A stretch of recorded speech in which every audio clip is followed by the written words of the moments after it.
Lui, c'est un homme accompli, prêt à défendre sa communauté.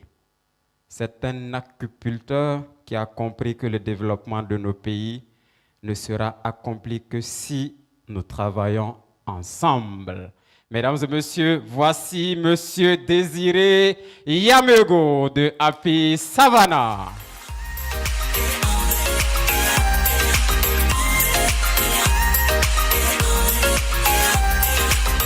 Bonsoir, mesdames et messieurs.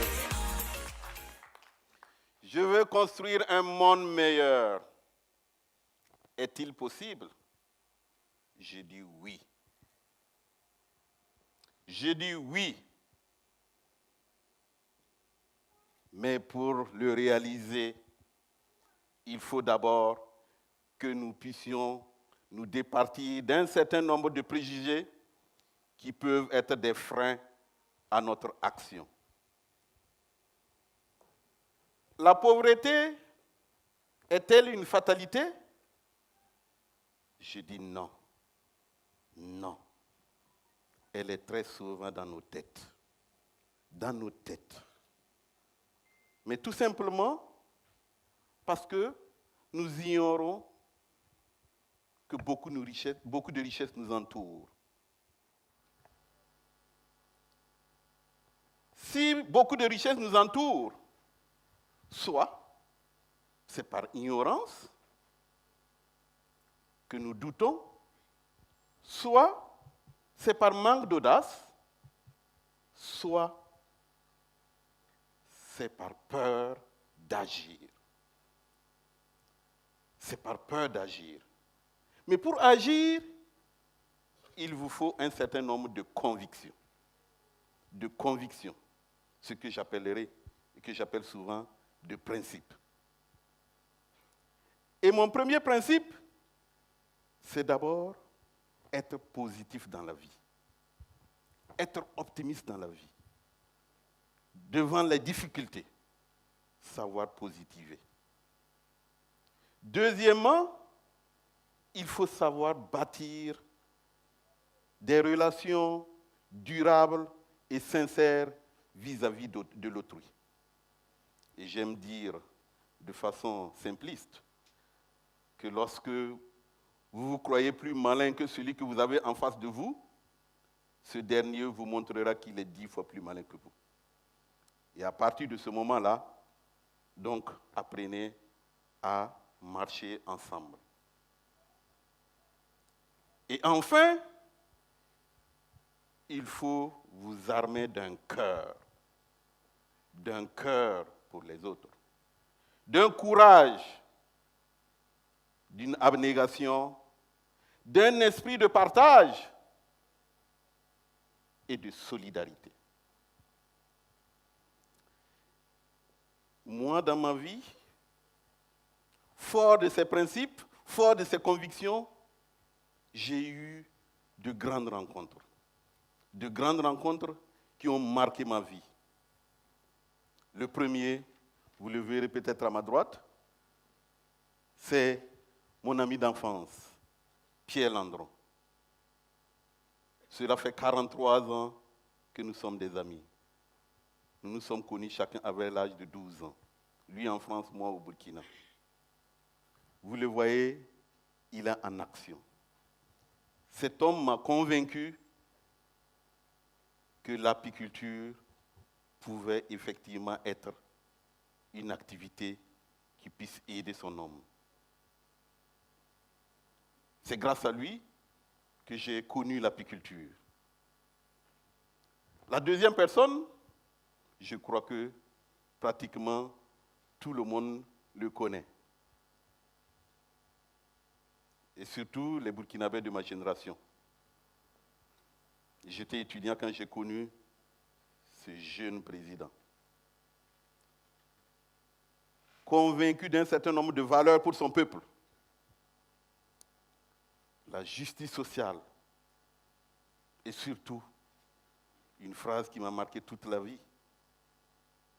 L'aide doit aider à assassiner l'aide.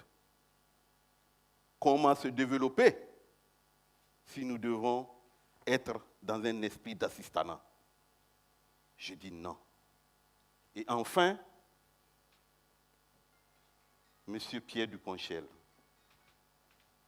qui est l'un des grands entrepreneurs sociaux en France, que j'ai découvert en 2002.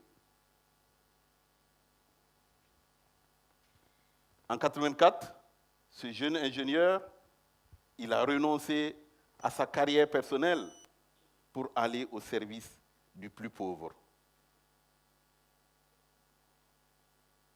Et ainsi, il s'est battu. Il s'est battu et il a à son actif plus de 3000 emplois créés en France et dans le monde. Quand vous avez ces inspirations, vous vous dites, oui, c'est possible. Je veux construire un monde meilleur, je peux construire un monde meilleur. Et voilà mon petite histoire. Parti d'une grande famille de 9 enfants, l'aîné d'une famille de 9 enfants et le seul qui ait pu atteindre le niveau universitaire, j'ai compris que j'avais une grande responsabilité. Après les études, je rentre comme jeune professeur, déjà avec une famille exotique. Il fallait agir. Agir pour ma famille, agir pour mes frères, agir pour mon entourage. J'ai compris que ce n'est pas avec un salaire de professeur qu'on pourrait le faire. Alors, on a commencé à chercher. Qu'est-ce qu'il fallait faire? On tentonnait. Et quand l'apiculture, nous avons découvert l'apiculture en 1994, nous nous sommes dit, alors, pourquoi pas? Pourquoi ne pas mener cette activité? Nous avons commencé avec 2 ruches, 3 ruches, 4 ruches. Et ensuite, après une formation par l'intermédiaire de mon ami Pierre Landron en France et en Allemagne, j'ai compris que cette activité pouvait être un réel outil économique. Je vis avec un entourage où la pauvreté sévit. Pourquoi ne pas les motiver à y croire et à agir? Et c'est ainsi qu'en 1999, de retour de ce voyage, je me suis dit, j'ai réuni une dizaine d'apiculteurs à Koudougou et nous avons dit, mes frères, mettons-nous ensemble, travaillons ensemble et nous allons bâtir quelque chose de mieux. Nous allons améliorer nos conditions de vie à travers cette activité-là. Ce n'était pas facile, c'était difficile. Il y avait beaucoup d'adversité, mais il fallait y aller. Il fallait être positif. On installait nos ruches, on venait les brûler avec les abeilles. Le découragement était là, mais je dis non, il faut continuer. Cette action nous a aujourd'hui, cette volonté d'aller de l'avant, nous a aujourd'hui amenés à, d'une dizaine d'apiculteurs en 1999, à aujourd'hui un réseau de près de 4000 apiculteurs au Burkina.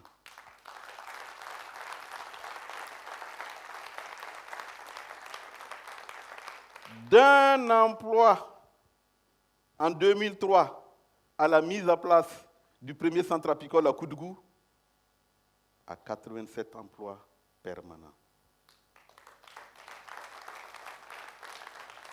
D'un centre apicole que nous avons pu réaliser grâce au soutien de la France et des amis que j'aperçois dans la salle, qui nous ont vus à nos débuts. Je parlerai de la langue. Merci d'être là. Aujourd'hui, nous avons 4 centres apicoles et un centre de recherche en pleine construction à Mangoudara, sur 55 hectares, et nous croyons que nous allons continuer à aller de l'avant.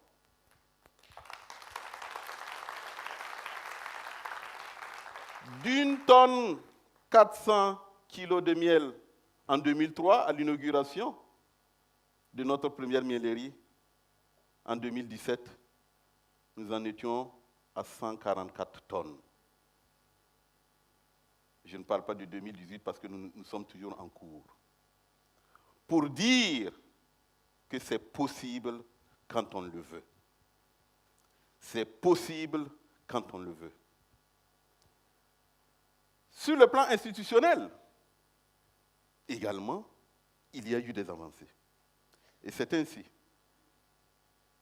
qu'en 2016, en avril 2016, un secrétariat technique à l'apiculture a été mis en place au sein du ministère de l'Apiculture, une première au niveau de l'Afrique de l'Ouest et qui est une avancée significative pour l'apiculture ouest-africaine. 2017, une stratégie nationale de l'apiculture du Burkina a été mise en place pour le développement de cette filière. Et enfin, en février 2018, la possibilité pour le Burkina de pouvoir exporter son miel en Europe. Après 10 ans de combat,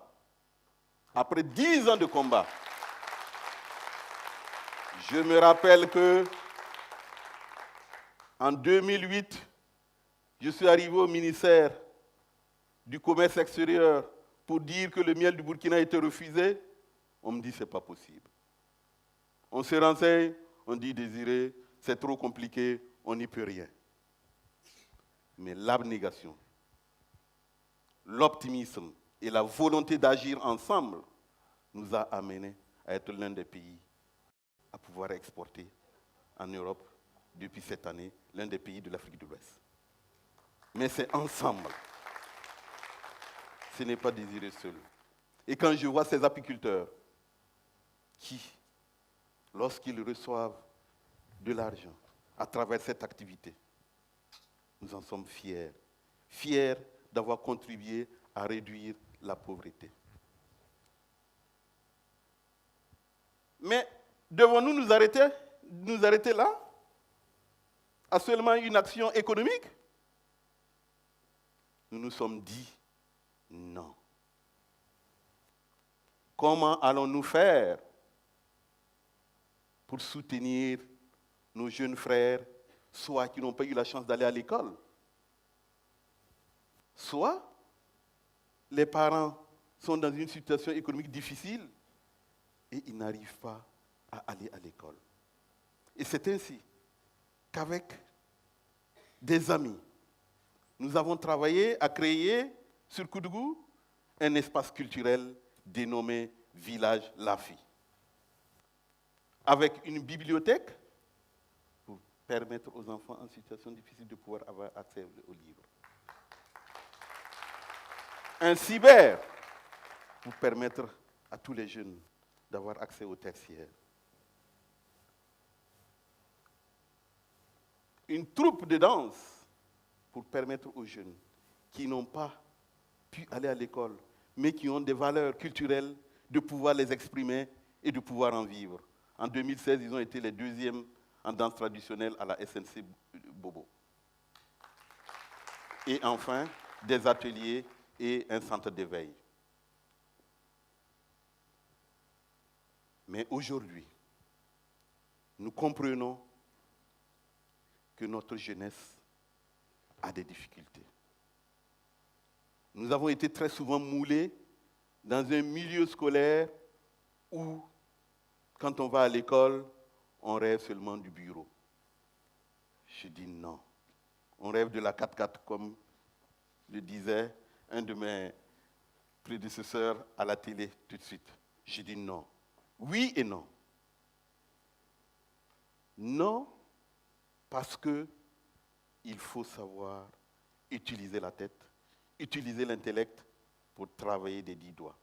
Et c'est cette volonté qui nous a animés, et ainsi, avec des amis allemands, nous avons travaillé à mettre en place, en 2014, un lycée moderne, où nous disons que dans ce lycée, tout jeune qui vient dans ce lycée doit comprendre qu'il doit travailler. On mettra tout pour que vous puissiez, à votre disposition pour que vous puissiez travailler, mais vous avez l'obligation de réussir. Cette année, nous avons les premières promotions aux examens. BPC, Bac. Comment faire? Comment faire? Nous continuons de réussir. Aujourd'hui, vous voyez une fondation, c'est un institut technologique. Un institut technologique. Et en octobre, nous rêvons que ces jeunes aillent dans cet institut avec une nouvelle mentalité, de futurs entrepreneurs. Et pourquoi pas, de futurs entrepreneurs sociaux. Je vous remercie.